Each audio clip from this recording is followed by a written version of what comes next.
Muito obrigado, irmão Daniel.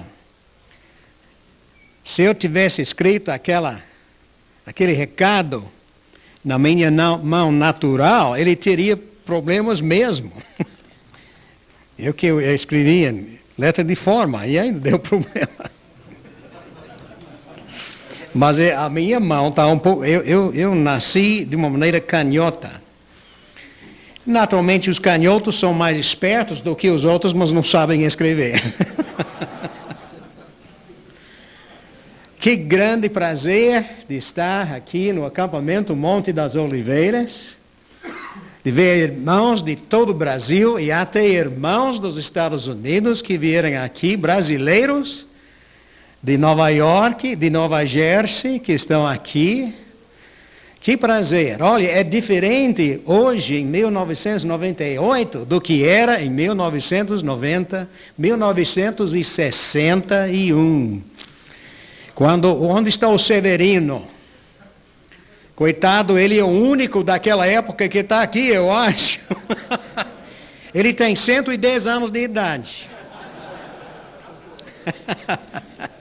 Severino estava em Santos no dia 17 de junho de 1961, quando o nosso grupo chegou no navio Del Norte, com Alma Smith e o seu marido Arlie, e o Severino estava lá também, para nos dar uma carona de ônibus para a grande cidade de São Paulo.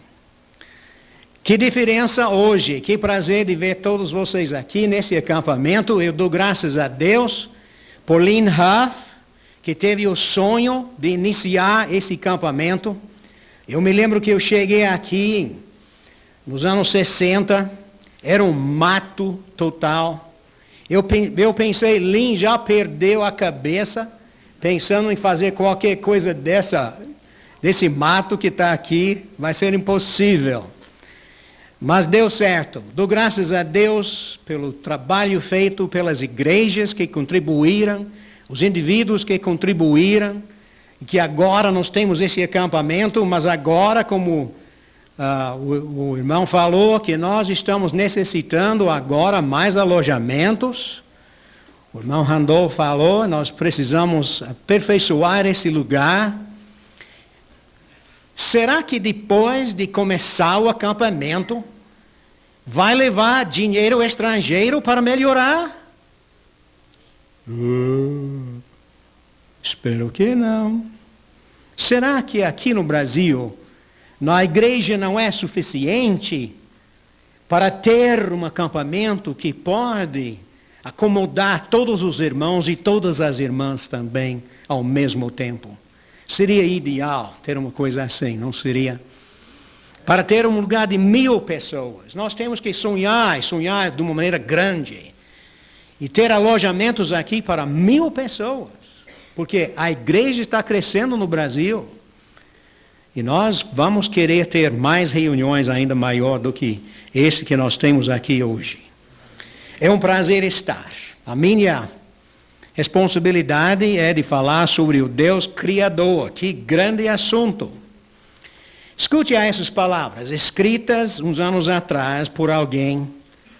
Nos Estados Unidos eu procurei traduzir em português, não sei se vai dar certo ou não, mas vamos ver. Não há um Deus. Todas as maravilhas ao redor de nós são acidentais. Nenhuma mão toda-poderosa fez as milhares de bilhões de estrelas. Elas se fizeram. Nenhum poder as guarda em seu curso firme. A terra gira a si mesma para impedir que os oceanos caiam fora até o sol. Os nenês ensinam a si mesmos a chorar quando têm fome e ficam machucados. Uma flor pequena criou a si mesma para que possamos extrair a digitalina para os corações doentes. Só aconteceu assim. A terra deu para si mesma o dia e a noite. Inclinou-se a si mesma para que tenhamos as estações do ano. Sem os polos magnéticos, o homem não poderia navegar os oceanos de água e de ar sem trilha, mas eles apenas cresceram em seu lugar.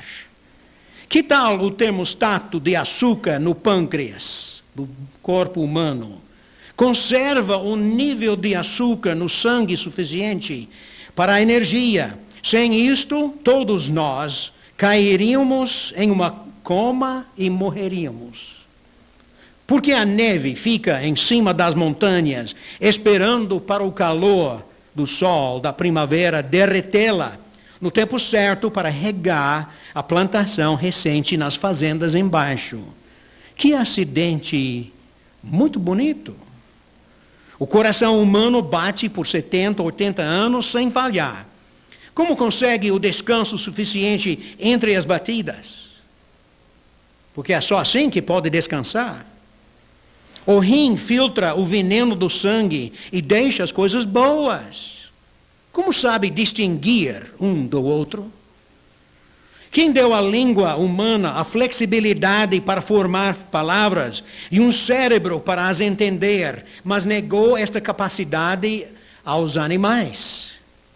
Quem mostrou ao ventre como receber o amor de duas pessoas e continuar dividindo o ovo pequeno até depois de algum tempo um nenê? Tem o número certo de dedos, de olhos, de ouvidos e de cabelos nos lugares certos e chega no mundo quando tem as forças suficientes para sustentar a vida.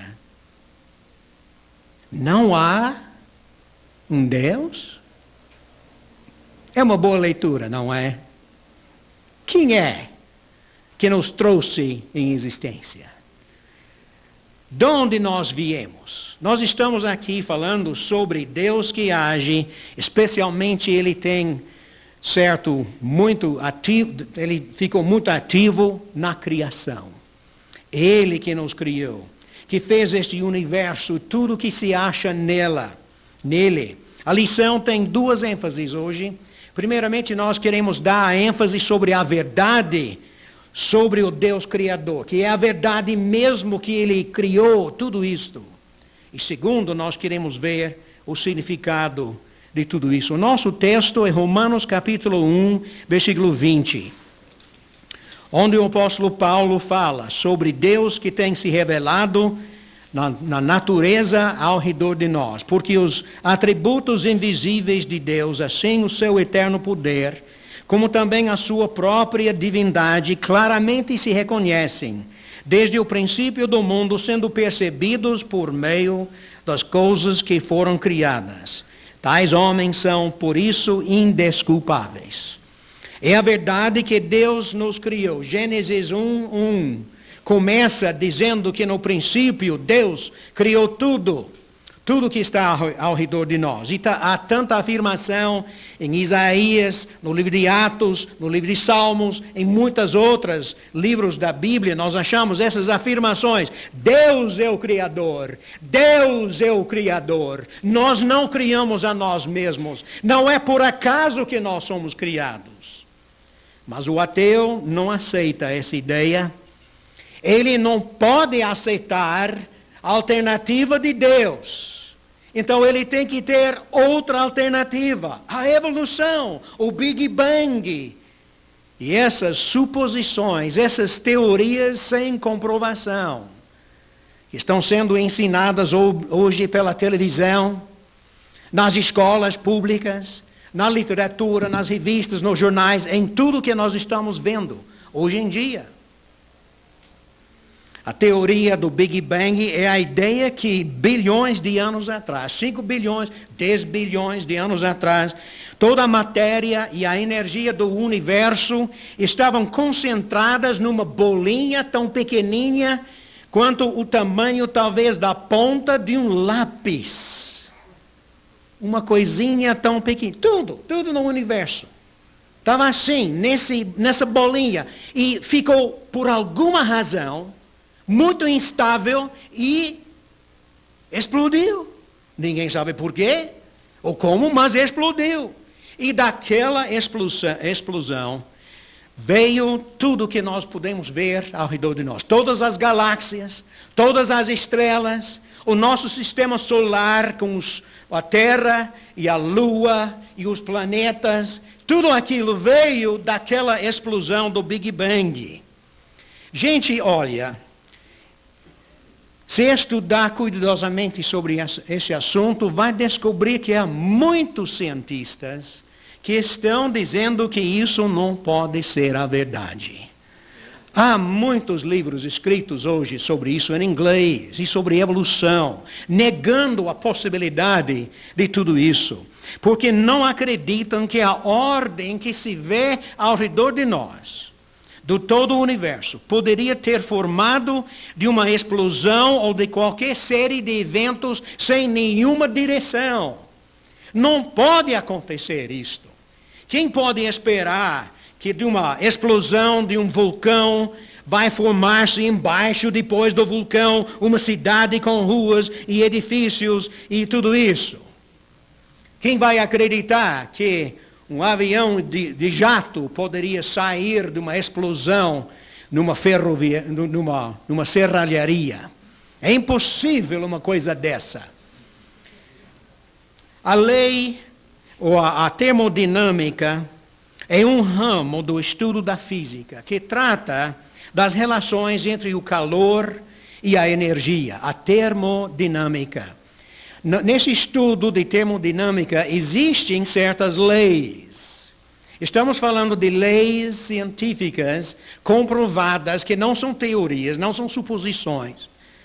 Não são alguém adivinhando, mas é uma lei da natureza. A segunda lei da termodinâmica diz o seguinte, que em qualquer sistema deixado sem direção, tudo está indo para onde? Para baixo, para a desordem, para a desintegração. A água aqui está quente, está ficando menos quente. A água está muito gelada, vai ficar menos gelada. Tudo está indo para a desordem e a desintegração. Mas a teoria do Big Bang afirma que desde o momento daquela enorme explosão do passado, todo o universo que nós conhecemos, tudo desenvolveu, ficando mais complicado, mais organizado, mais bonito e até vivo e inteligente. Pode acreditar numa coisa dessa? Mas essa é a alternativa que nós temos que aceitar. Eles estão dizendo que nós somos os bobos, nós somos os ignorantes, acreditando em Deus, acreditando naquele livro antigo dos judeus. Que coisa louca. Eles que têm a inteligência, acreditando nisso, imagine. Eles que têm a inteligência. Há certas evidências científicas que o nosso universo não é tão velho quanto os defensores do Big Bang ensinam. Por exemplo, o diâmetro do Sol está diminuindo cada ano 150 centímetros. Está se queimando. Não precisa se preocupar, porque vai levar milhões de anos ainda, ou muito tempo para acabar. Mas imagine qual foi o tamanho do Sol 100 mil anos atrás. Era o dobro do tamanho agora, e indo 20 milhões de anos atrás, tocava na Terra. Seria tão enorme que tocaria na Terra. Como é que nós poderíamos estar aqui, então, 5 bilhões de anos com tudo isso? É impossível. Só 1 milhão de anos atrás, o Sol seria tão grande que a vida na Terra seria impossível. O calor tão grande. Existe poeira no universo. E esse poeira está sempre caindo na Terra e caindo na Lua, a nossa irmã, aí nesse sistema solar que nós temos. Aqui na Terra nós não notamos porque nós temos a natureza, nós temos mais movimento e tudo isso e desaparece essa poeira. Mas na Lua fica lá sem perturbação. Imagine quanta poeira já caiu na Lua durante 5 bilhões de anos. Dizem que 14 milhões de toneladas por ano caem na Lua. 14 milhões de poeira, de toneladas de poeira. Se a teoria do Big Bang está certa, então a Lua está lá recebendo toda essa poeira durante todos esses 5 bilhões de anos, e deve haver na superfície da Lua uma camada de poeira com a espessura entre 130 e 300 metros de altura. Vocês se lembram quando os astronautas foram para a Lua? Qual foi a preocupação deles? Eles ficaram preocupados sobre a poeira. Eles não sabiam se ia ficar mergulhados num oceano de poeira ou não. E quando o homem desceu na Lua e tocou aí com o seu pé, quanta poeira havia? Uns 8 centímetros. 8 centímetros. Qual é a evidência? Isso é a quantidade de poeira que seria depositado durante 10 ou 15 mil anos. Mais ou menos o período que muitos cristãos acham que nós estamos em existência nesse universo. O elemento urânio, que se acha em vários lugares da Terra, está sempre decompondo nas pedras, ou se apodrecendo, formando o chumbo de um lado e o gás hélio de outro lado. O hélio vai na atmosfera da Terra, sem a possibilidade de escapar, de acordo com muitos cientistas. Os cientistas sabem exatamente a quantidade de hélio que há na atmosfera. Dizem que a quantia é relativamente pequena, e se a Terra existisse bilhões de anos, haveria uma quantidade 1 milhão de vezes maior do que há hoje em dia. O hélio que está na atmosfera indica, mais uma vez, que a Terra não é muito velha. Não mais do que uns 10 ou 15 mil anos. A teoria da evolução é bastante interessante. Essa teoria, a teoria de que tudo evoluiu, todos nós acreditamos de certa forma em evolução. Evolução dentro de uma espécie não dá nenhum problema para ninguém. Já podemos ver muitas evidências disso. Mas de uma espécie para outra é outra coisa. De uma molécula para o ser humano, esta é a teoria de evolução verdadeira que nós estamos dizendo que é uma teoria e não é a verdade. Mas é isso que a evolução diz, que esse processo iniciou-se com o Big Bang e a formação da nosso sistema solar, e todas as plantas, todos os animais, os seres humanos foram desenvolvidos somente pela matéria, o tempo e o acaso. Esses 3 fatores, esses 3 elementos. A matéria, o tempo e o acaso. Sem nenhuma inteligência, sem nenhuma direção, de qualquer forma. Essa é a teoria.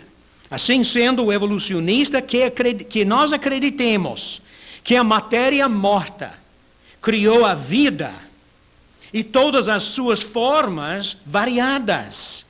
Que o inconsciente criou o consciente. Que a matéria incapaz de falar criou o homem que pode falar.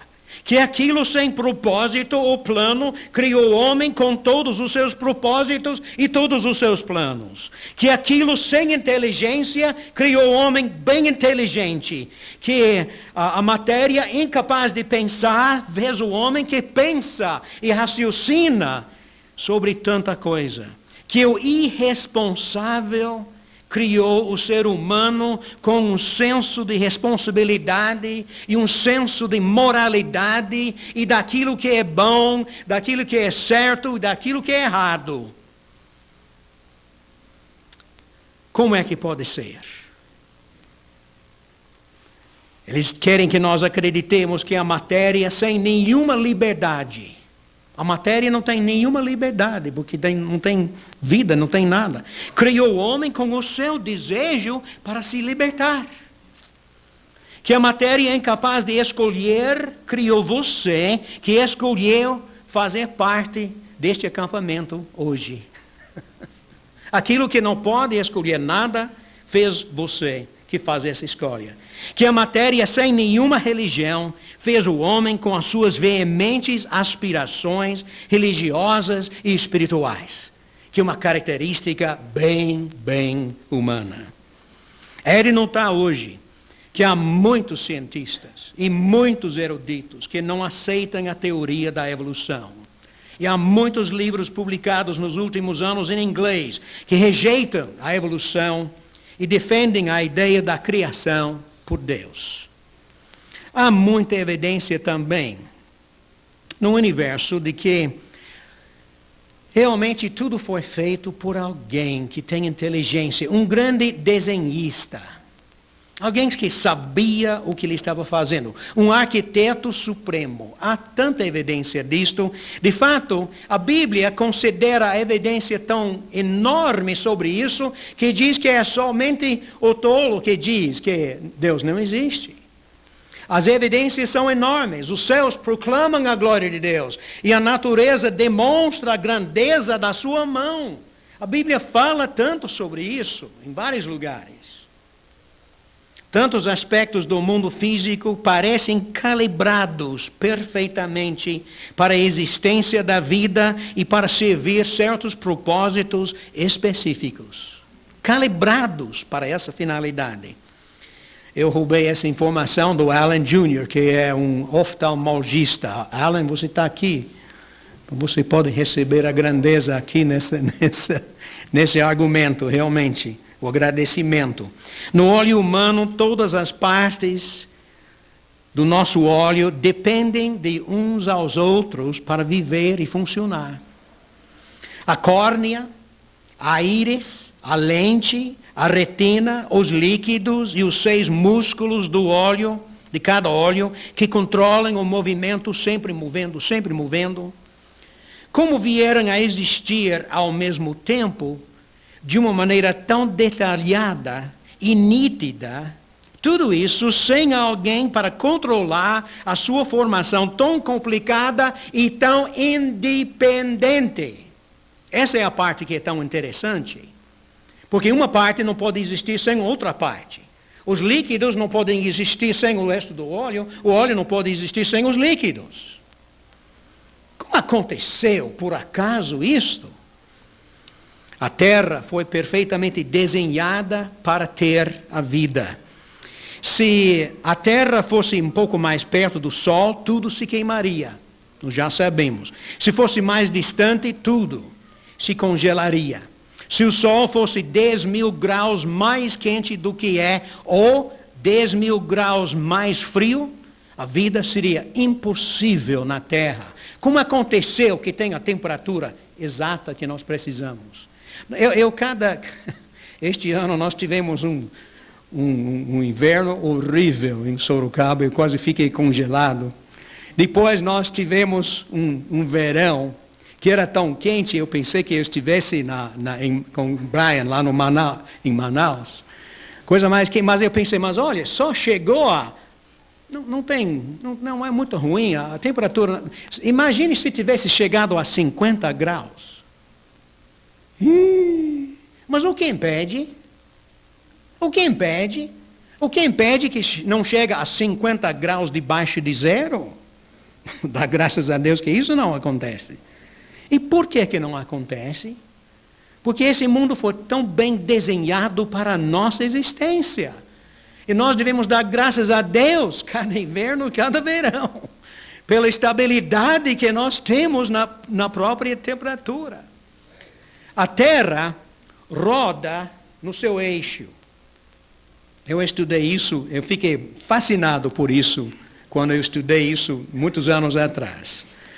Eu não sabia de tudo esse negócio, eu aprendi isso na escola. A Terra roda no eixo a uma velocidade de 1.660 km por hora. Está indo mesmo. Se eu rodasse apenas a 167 km por hora, a vida como nós a conhecemos seria completamente impossível nessa terra. Por que roda na velocidade exata que nós precisamos para ter a vida aqui, nesse mundo? Se o eixo da Terra não inclinasse 23 graus, sabia que a Terra não roda assim? A Terra roda assim, virando 23,5 graus. E por causa dessa inclinação, nós temos as estações do ano, os polos são frios, mas o resto do nosso globo tem a possibilidade de vida. Se não tivesse essa inclinação, as estações do ano não existiriam, os polos seriam frios demais para qualquer vida, o Equador seria um vasto deserto e haveria cataclismos ventos de 170 quilômetros por hora que assolariam tudo dos polos até o Equador continuamente. O ar, a chuva, a luz do sol sustentam as plantas e a vida animal aqui na Terra. Mas, ao mesmo tempo, a qualidade do ar é determinada pelas plantas. As plantas precisam do ar, mas o ar precisa das plantas. Essas coisas estão interdependentes. Não vieram a existir no tempo certo sem alguém para desenhar um divino arquiteto. Então eu falei, esse é o primeiro ponto, gente, não é todo o sermão ainda. Acho que eles falam que eu posso falar até 6:30. Talvez não vou fazer isso não. Mas o que é o significado de tudo isso? Deus nos criou. Deus nos criou. Há bastante evidência disso. Ele é o nosso Criador. Ele age na criação. E o significado? Romanos capítulo 1, versículo 20, revela que ele, por meio da criação, está demonstrando o seu eterno poder e a sua própria divindade. Pelo menos 2 aspectos de Deus estão sendo continuamente revelados na natureza ao redor de nós. O seu eterno poder, primeiramente, na grandeza da natureza que cerca o ser humano, o poder, a força e a energia de Deus devem ser óbvios a qualquer pessoa. Há tanto poder na natureza, nos trovões, nas tempestades, no oceano, nos terremotos, nos vulcões e tanta coisa assim. Há grande poder neste mundo, nesse universo. Nós podemos dizer que por meio disto nós podemos entender que Ele existe, Ele é mais permanente do que nós, porque Ele é mais poderoso do que nós. A sua própria divindade se revela no universo.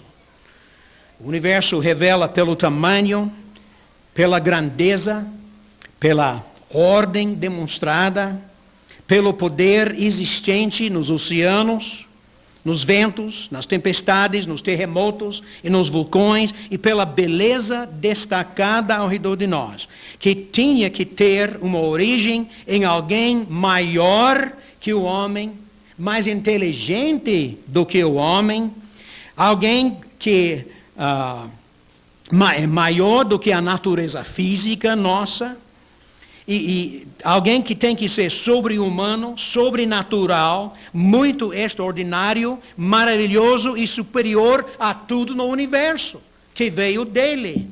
Quer dizer, alguém divino, caracterizado pela divindade, alguém que é Deus. Deus é revelado na natureza, com tanta certeza que a Bíblia nem se esforça para comprovar de outra forma a sua natureza.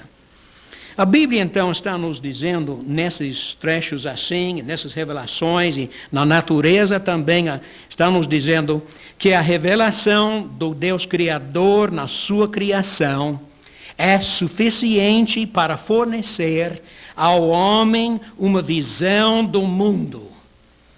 Fornece a nós uma maneira de encarar esta existência que nós temos.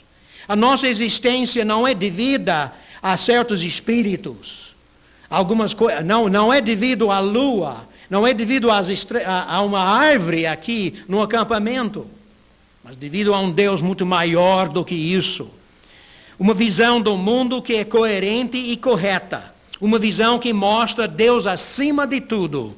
O homem como o clímax da natureza, responsável a este Deus e com muito mais inteligência e capacidade que qualquer animal, planta, planeta ou objeto.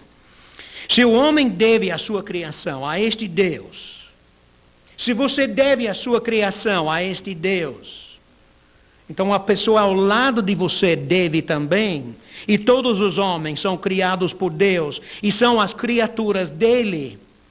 Percebendo tudo isso, que direito tem um homem de tirar a vida de outro homem, ou a felicidade de alguém igualmente criado por Deus e responsável a ele? Tudo isso na natureza revela Deus e revela também as nossas responsabilidades. Percebendo quem é que fez tudo isso e todos nós.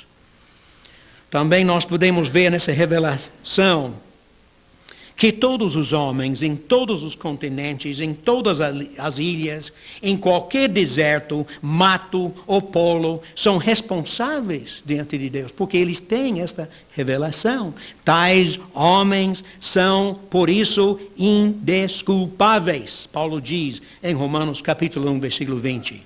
Eles conhecem Deus, e o resto do capítulo mostra que eles não honram a Deus, não estão obedecendo a Deus, não estão prestando atenção a Deus. E quando realmente eles têm essa responsabilidade. Então, por isso, nenhum esquimó, nenhum índio ou indígena isolado ou afastado da civilização, nenhuma nação, nenhuma civilização tem desculpa pela ignorância e pela desobediência em que vive, porque tem esta revelação. Paulo afirma tudo isso em Romanos, capítulo 1, versículo 20. Nesta base, então, meus irmãos, o apóstolo Paulo descreve a condenação aqui em Romanos, que vem de Deus contra todos que ignoraram e desobedecem esta revelação de Deus na natureza e de Deus aqui na Bíblia Sagrada. A ira de Deus se revela do céu contra toda impiedade e perversão dos homens que detêm a verdade pela injustiça. Romanos capítulo 1, versículo 18. Debaixo desta revelação, os gentios, separados da lei de Moisés, têm também a responsabilidade pelo culto falso de ídolos e pela conduta pecaminosa em que vivem. Romanos capítulo 1, versículos 21 a 32. O judeu fica condenado pela desobediência à sua revelação especial na Bíblia Sagrada, a lei do Velho Testamento. E o gentio está igualmente sem desculpa pela desobediência à sua revelação natural. Ninguém vive perfeitamente de acordo com a revelação que tem. Ninguém vive de acordo com a luz que ele tem. Por isso todo mundo vive no pecado, não na inocência. Aqui no Brasil, as autoridades, e também acho que as atitudes americanas são das mesmas, acham que os missionários devem ficar fora de Amazonas e dos lugares onde se encontram os índios, porque eles vivem na maior inocência. E nós temos que aprender deles, e não eles de nós, porque estamos nessa inocência. A Bíblia ensina que essa atitude está completamente errada. Aquela pessoa lá no meio do mato tem a revelação de Deus e não vive de acordo com aquilo, está na miséria, está mesmo. Você conhece um índio que quer voltar para o mato depois de conhecer Cristo e a civilização? De forma nenhuma. Eles estão procurando a verdade e nós devemos fazer o melhor possível para levar a verdade a essas pessoas. Então ninguém vive de acordo com a sua revelação, por isso vem a condenação a todos, e Paulo chega àquela conclusão em Romanos 3 e 23, todos pecaram e carecem da glória de Deus. O significado do conceito do Deus que age por meio da criação é que todos são pecadores igualmente necessitando a graça de Deus e a vinda de Jesus Cristo em suas vidas. Este é o significado.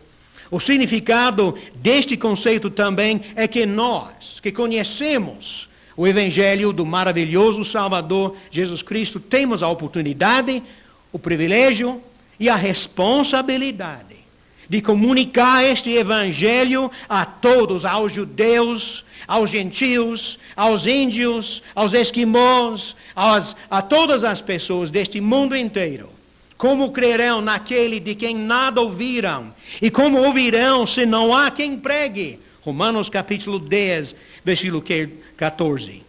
Quer dizer que nós devemos ter os pés formosos, descritos em Romanos 10 e 15. Dos que anunciam coisas boas. Qual é a mensagem para nós hoje? Deus age, Ele cria, e o significado é que nós temos que agir também. Nós temos um evangelho para levar. E a igreja no Brasil nunca pode ficar contente com os membros que tem agora, com as congregações que tem agora, com qualquer coisa que nós temos agora. Nós temos que ir para frente, gente. Nós temos que converter pessoas. Nós temos que entender que o evangelismo é a nossa função. É aquilo que Cristo quer que nós façamos. Deus que age, quer que nós hajamos também. Vamos orar. Ó nosso Pai, ajude-nos, por favor, a entender quem é o Senhor, qual é a sua significância em nossas vidas e na vida da pessoa que está perto de nós. Pedimos em nome de Cristo. Amém.